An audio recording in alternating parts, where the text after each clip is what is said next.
दोस्तों आज हम लोग पढ़ने वाले हैं प्रश्नावली 7.2 का 9 नंबर क्वेश्चन। ठीक है, इसके पहले वाले वीडियो में हम लोग 7 और 8 को सॉल्व किया था। इस वीडियो के अंदर हम लोग 9 और 10 ये दो जो क्वेश्चन लास्ट बचा हुआ है, ये दोनों क्वेश्चन को इस वीडियो के अंदर सॉल्व करने वाले हैं। तो आइए देखिए क्वेश्चन क्या कह रहा है। बिंदु a-2, और बिंदु b2, 8 को जोड़ने वाले रेखाखंड ए बी को 4 बराबर भाग में विभाजित करने वाले बिंदुओं के निर्देशांक ज्ञात करना है। ठीक है, तो क्वेश्चन में कह रहा है ए बी दो बिंदु है, इसको जोड़ने वाले रेखाखंड को 4 बराबर भागों में विभाजित करने वाले बिंदु का निर्देशांक ज्ञात करना है। ठीक है, तो आइए देखिए इसको हम लोग सॉल्व करते हैं।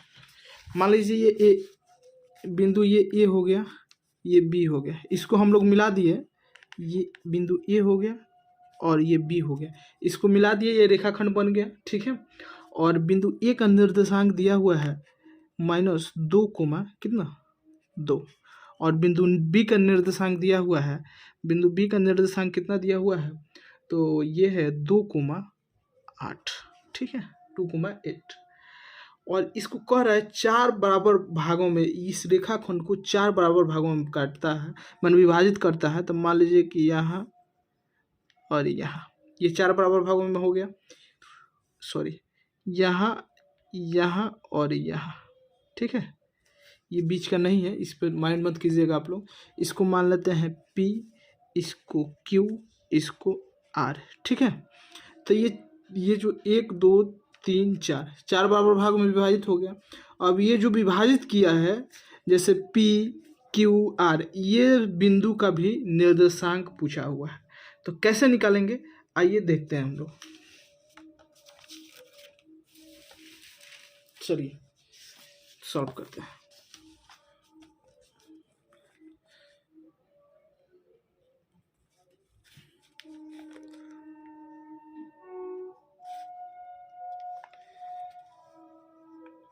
थोड़ा सा चलिए सॉल्व करते हैं। क्वेश्चन नंबर कितना है, 9 नंबर है। ठीक है, 9 नंबर क्वेश्चन है, सॉल्व करते हैं। भाषा के रूप में लिखेंगे चूंकि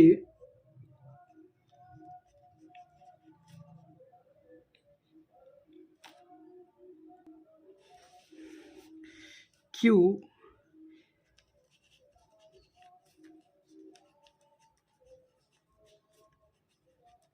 ए बी रेखाखंड को 2 बराबर भागों में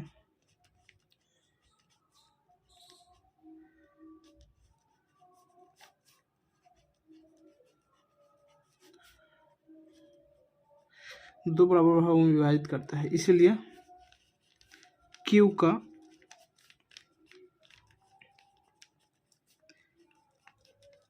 निर्देशांक। तो देखिए जो ये ए बी रेखाखंड है, ए बी रेखाखंड को ये जो Q है, ये बिल्कुल बराबर भाग में, 2 बराबर भाग में काटा है, तो यह मध्य बिंदु होगा। ए बी रेखाखंड का Q जो है ये मध्य बिंदु होगा, तो मध्य बिंदु वाला फॉर्मूला लगा देंगे। तो x के लिए क्या होता है, x1 प्लस x2 बट्टा में 2, और y के लिए होता है फॉर्मूला y1 प्लस y2 बट्टा में 2। ठीक है, तो यहाँ पे हमारा ये x1 हो जाएगा, ये y1 हो जाएगा, यह x2 हो जाएगा और ये y2 हो जाएगा। ठीक है, चलिए तो x1 का मान कितना है, तो x1 का मान देखिएगा -2 है। ठीक है, प्लस x2 का मान कितना है, 2 है, बट्टा में 2। ये y वाला में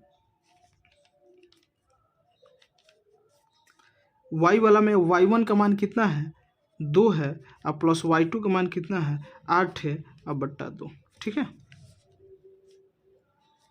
जब ये जोड़िएगा तो प्लस माइनस माइनस ऊपर 0 हो जाएगा, बट्टा में 2। ये y वाला में इधर 8 2 10 और बट्टा 2। ठीक है, जब किसी भी भिन्न का अंश 0 हो तो वो उसका मान 0 ही होता है। ठीक है, तो इसका अंश कितना है, 0 है, तो ये 0 हो जाएगा। और y का मान कटेगा 5 बार में, तो तो 5 हो जाएगा। तो ये हमारा क्यू का निर्देशांक हो गया, ये बिंदु क्यू का निर्देशांक निकल गया। ठीक है, तो यहाँ लिख देंगे क्यू का निर्देशांक कितना आया 0.5, तो ये बिंदु क्यू का निर्देशांक हो गया। ठीक है, अब क्या करेंगे, अब देखिएगा, अब ये जो ए क्यू के बीच में क्या है पी है, तो लिखेंगे चूंकि ए क्यू रेखाखंड का मध्य बिंदु पी है इसलिए पी का निर्देशांक। ठीक है,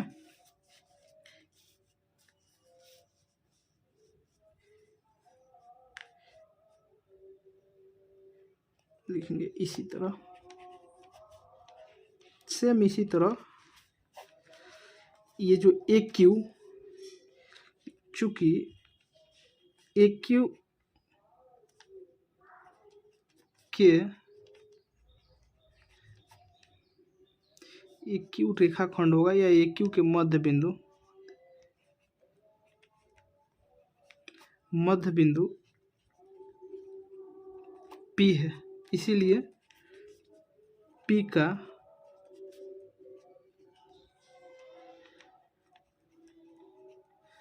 निर्देशांक।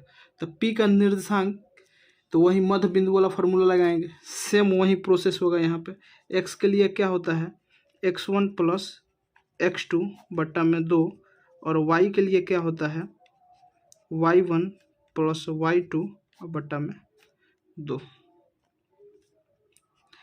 अब देखिए यह x1 हो जाएगा, ये x1 y1 है, ये x2 हो जाएगा, ये y2 हो जाएगा। ठीक है, तो आइए देखिए x1 का मान कितना है, यहाँ -2 है, तो लिखेंगे -2 प्लस प्लस x2 का मान कितना है, x2 का मान 0 है बट्टा में 2। ठीक है, अब इधर y के लिए y1 का मान कितना है 2 है, अब प्लस y2 का मान कितना है 5 है, अब बट्टा 2। ठीक है, आइए जब ये ऐड होगा तो -2 ही होगा बट्टा में 2। ये y के लिए जब ये ऐड होगा तो 5 2 7 बट्टा 2। जब इसको काटिएगा तो ये हो जाएगा -1, इधर y वाला में बिल्कुल यही हो जाएगा 7 बट्टा 2। ये हमारा बिंदु P का निर्देशांक हो गया। ठीक है, तो बिंदु P का निर्देशांक कितना आ गया, तो -1,7 बट्टा 2। ठीक है, अब सेम इसी तरह, अब यहाँ पे थोड़ा सा ध्यान दीजिएगा, अब बी क्यू का मध्य बिंदु क्या है R है, बी क्यू का मध्य बिंदु R है, तो सेम यही मध्य बिंदु का फॉर्मूला से इसको भी हम लोग निकाल लेंगे। ठीक है, तो लिखेंगे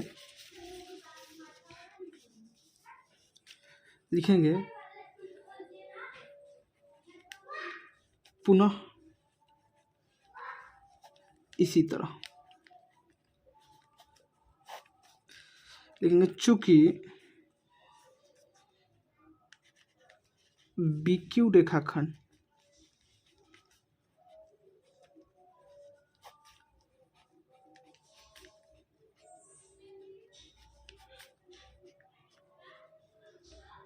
मध्य बिंदु R है। ठीक है, तो इसीलिए R का निर्देशांक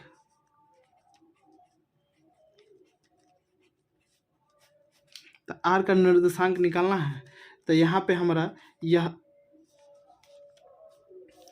x1 हो जाएगा। अब इसके लिए अब यह x1 हो जाएगा, ये y1 हो जाएगा, ये x2, ये y2। ठीक है, क्या समझ रहे हैं आप लोग?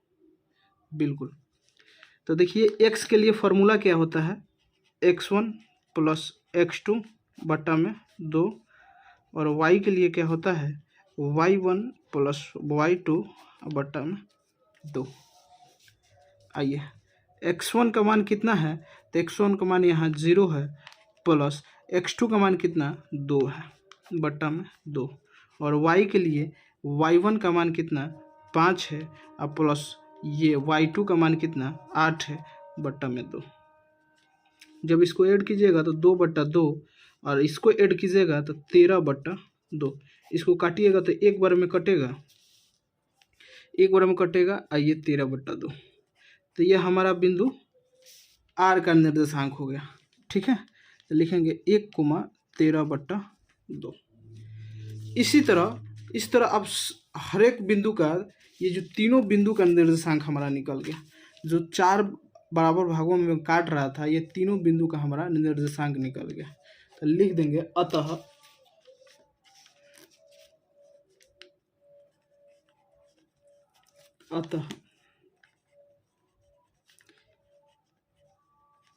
AB को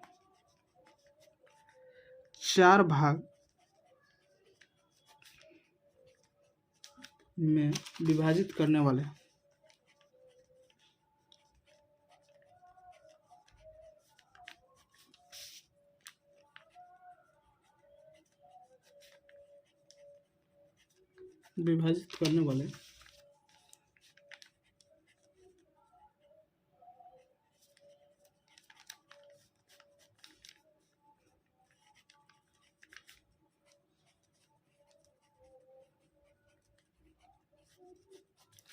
बिंदुओं का निर्देशांक 0,5, ठीक है, -1,7/2, और तीसरा क्या है 1,13/2। आंसर क्या आप लोग को समझ में आया? समझ में आया तो आप चैनल को सब्सक्राइब नहीं करते हैं, प्लीज़ सब्सक्राइब आप अभी कीजिए, ठीक है, नहीं तो बाद में वीडियो देखकर भूल जाते हैं आप लोग। इसलिए वीडियो को सब्सक्राइब जरूर करें और लाइक करना तो बिल्कुल ही नहीं भूलना है। और जो भी डाउट है, जो भी आप लोग के मन में डाउट है, उस डाउट को कमेंट में अपना क्लियर कीजिए, कमेंट में लिखिए, उस डाउट को क्लियर किया जाएगा अगले नेक्स्ट वीडियो में, ठीक है। चलिए आइए 10 नंबर क्वेश्चन देखते हैं। 10 नंबर क्या कह रहा है?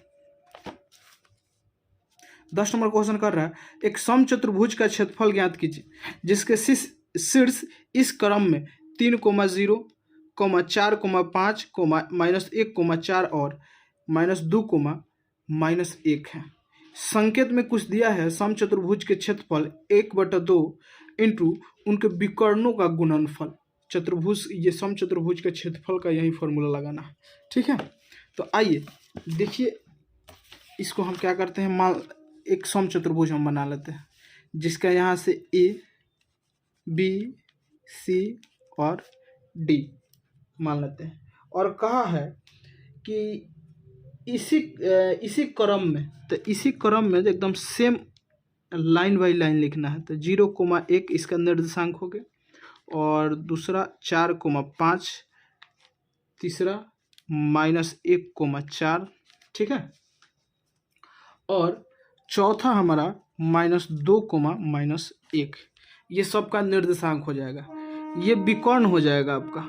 इसको मिला देंगे हम, ये एक वो AC विकर्ण हो गया और दूसरा विकर्ण BD हो गया, ठीक है।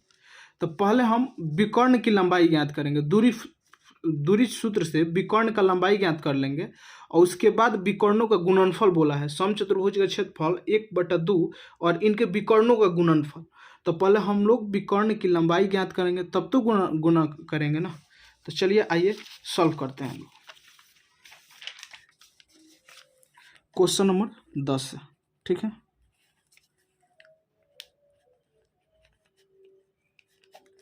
10 नंबर सॉल्व लिखेंगे, माना A 3,4, B 4,5, C -1,4 और D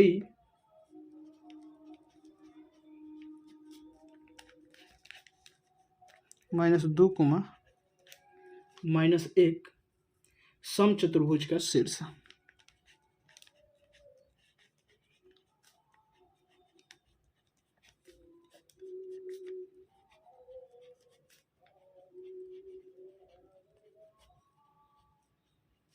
समचतुर्भुज का शीर्ष तथा AC और BD, AC और BD दो विकर्ण है।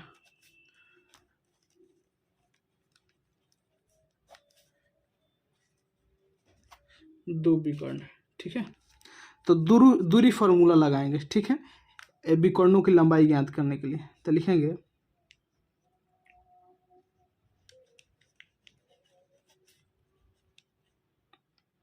दूरी सूत्र से। तो दूरी फार्मूला लगाएंगे तो पहले AC के बीच की दूरी निकालेंगे।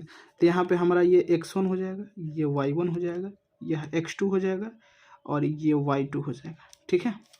तो आइए लिखेंगे AC के लिए फार्मूला क्या होता है, दूरी फार्मूला x2 माइनस x1 के the whole square plus y2 minus y1 के दी होल स्क्वायर, ठीक है। x2 हमारा कितना है, तो x2 यहाँ देख लीजिएगा -1 है, तो यहाँ पहले रूट अंडर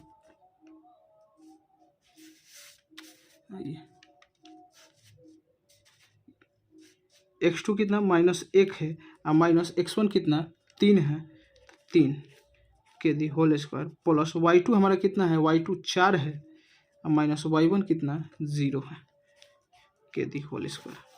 चलिए इसको सॉल्व करते हैं। माइनस माइनस प्लस, तो 1 1 3, तो -4 हो जाएगा, आइए 4 हो जाएगा।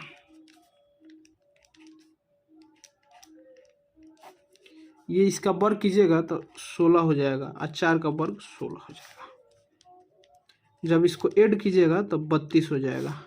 जब इसको फैक्टर के रूप में तोड़िएगा तो 2 गुने 2 गुने 2 दूना के 4, 4 दूना के 8, दूना के 16, दूना 32। इसको तोड़िएगा तो इतना 2 दूना के 4, 4 दूना के 8, 8 दूना के 16, दूना 32। ये 2 और ये 2 जोड़ा बन रहा है तो ये दोनों बाहर आ जाएगा। तो लिखेंगे 2 गुने 2 रूट 2, सीधे ये 4 रूट 2 हो जाएगा इकाई, ठीक है।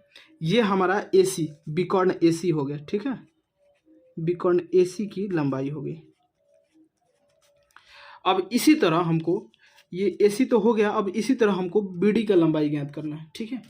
विकर्ण BD का लंबाई ज्ञात करना है तो यहाँ पे BD के लिए हमारा यह x1 हो जाएगा, यह y1 हो जाएगा, यह x2 हो जाएगा और यह y2 हो जाएगा, ठीक है। तो लिखेंगे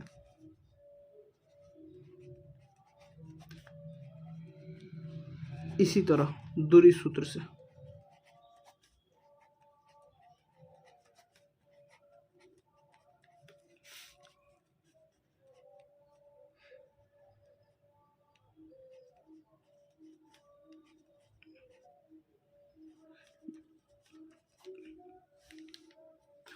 तो BD के लिए फॉर्मूला क्या होता है, x2 माइनस x1 के the whole square plus y2 minus y1 के दी होल स्क्वायर, ठीक है।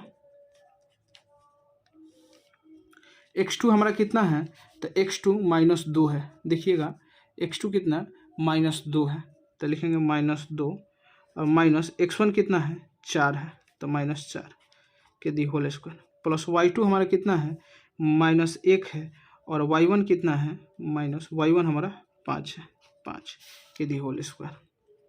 अब इसको सॉल्व करते हैं हम लोग। तो जब इसको ऐड कीजिएगा तो -6 के दी होल स्क्वायर अब प्लस ये ऐड कीजिएगा तो माइनस माइनस प्लस -6 के दी होल स्क्वायर। जब इसको वर्ग कीजिएगा तो 36 हो जाएगा, इसको वर्ग कीजिएगा तो 36 हो जाएगा। जब ये ऐड होगा तो जब इसको ऐड कीजिएगा तो 36 36 72 होता है, ठीक है। आगे देखिए, जब इसको तोड़िएगा आप तो 2 से तोड़िएगा, फैक्टर कीजिएगा तो 2 गुने 18 और 36 18, 2 गुने 9 हो गया तो 3 गुने 3, फैक्टर कीजिएगा तो इतना आएगा। तो इस ये जोड़ा बन जाएगा और ये जोड़ा बन जाएगा, तो ये दोनों बाहर आ जाएगा। तो 2 गुने 3, अब बटना अंदर क्या बच गया √2। जब इसको गुना कीजिएगा तो 6 √2। यह विकर्ण क्या हो गया, विकर्ण BD हो गया, यह इतना इकाई, कुछ मात्रक नहीं है तो इकाई दे सकते हैं। अब समचतुर्भुज का क्षेत्रफल, तो यह भी संकेत में दिया ही था कि विकर्णों का, समचतुर्भुज का क्षेत्रफल 1/2 गुने इनके विकर्णों का गुणनफल। तो लिखेंगे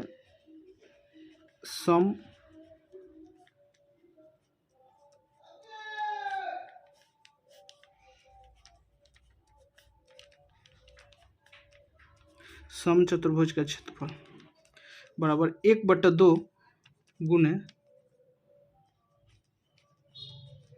उनके विकर्णों का गुणनफल।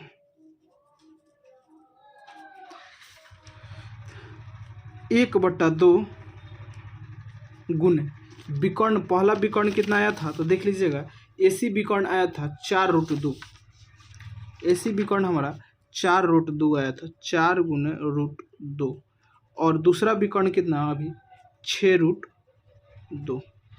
इससे काटिएगा 2 से तो ये कट जाएगा आपका कितना बार में, 3 बार में कट जाएगा, ठीक है। तो ये 4 तियाँ 12 हो जाएगा, 4 गुने 3 गुने ये √2 गुने √2। तो यहाँ पे देखिएगा, देखिए √2 गुने √2 को सॉल्व कीजिएगा तो ये √4 हो जाएगा, ठीक है।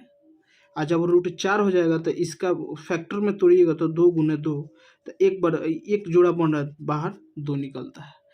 तो इसलिए हमारा ये गुना करेंगे तो 4 तिहाई 12 गुने 1 2 हो जाएगा, ठीक है। Total 24, okay. टोटल हमारा 24 मात्रक लिख सकते हैं हम, इसका मात्रक लिख सकते हैं वर्ग मात्रक। आंसर क्या आप लोग को समझ में आया? बहुत आसान है, बहुत इजी वे में समझाया गया आप लोग को। वीडियो जहाँ समझ में नहीं आ रहा होगा वहाँ पर वीडियो आप रोक कर सही से देखिएगा, बिल्कुल समझ में आएगा। बिल्कुल आसान भाषा में समझाया गया है आप लोग। तो अब वीडियो करते हैं यहीं पे एंड। और हाँ, आप लोग वीडियो लाइक नहीं किए हैं तो लाइक ज़रूर करें, और सब्सक्राइब तो जरूर करना ही करना है आप लोग को, और अपने दोस्तों तक इस वीडियो को शेयर जरूर करें, ठीक है। और कोई डाउट रह गया हो तो उसको कमेंट में लिख कर जरूर जाएं, क्योंकि कमेंट में लिख कर जाइएगा, उसको अगले वीडियो में ज़रूर सॉल्यूशन कराने का कोशिश किया जाएगा। चलिए मिलते हैं फिर से हम लोग अगले वीडियो में, तब तक के लिए बाय, जय हिंद।